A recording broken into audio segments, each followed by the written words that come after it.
గురుగారు, మహాభారతంలో విదురుడి పాత్ర యొక్క ప్రత్యేకత ఏమిటి? నీతులలో విదుర నీతిని ఎలా విశ్లేషించుకోవాలి?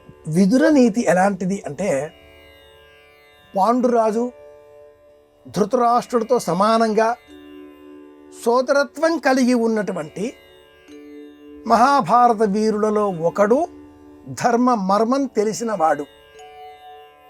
మహాభారతంలో ఉద్యోగ పర్వంలో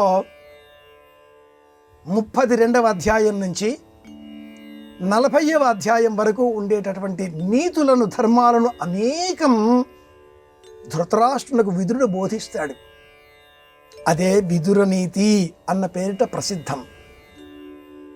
ధర్ముడు అనేటటువంటి దేవత అనుగ్రహంతో విదురుడు జన్మించినట్లుగా మహాభారతానికి వచన రూపంలో విస్తృత వ్యాఖ్యానం చేసినటువంటి ఆచార్య పుల్లెల శ్రీరామచంద్రుడు గారు వివరించి ఉన్నారు.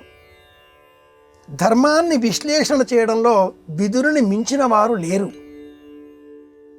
ద్రౌపదీదేవిని సభలో అవమానించే సమయంలో ధర్మ గ్లానికి కలుగుతున్నది అనే సందర్భం ఏర్పడినప్పుడు ధర్మ నిర్ణయం ఎవరు చేయాలి?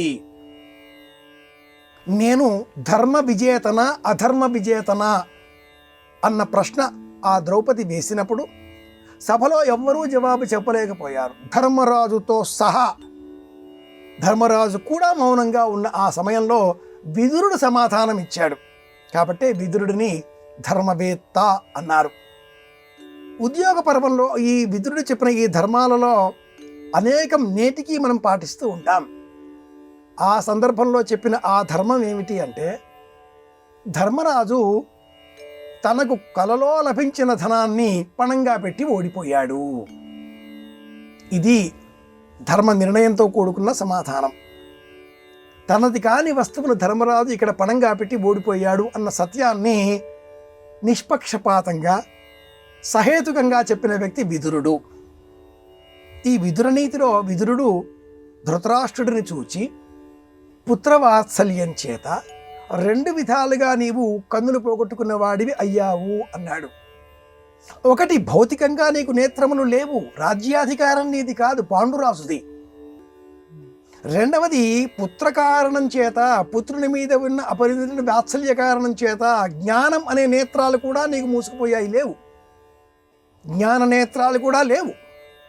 ఇలా నిర్మోహమాటంగా చెప్పిన కారణం చేత ఈ నీతి నేటికి ఆచరణ యోగ్యం. మనమందరం విదుర నీతి అన్న శబ్దాన్ని ప్రస్తావన చేస్తూ ఉద్యోగ పర్వంలో ఉండే ఈ అంశాలని మళ్ళీ చదువుకోవాల్సిన అవసరం ఎంతైనా ఉంది.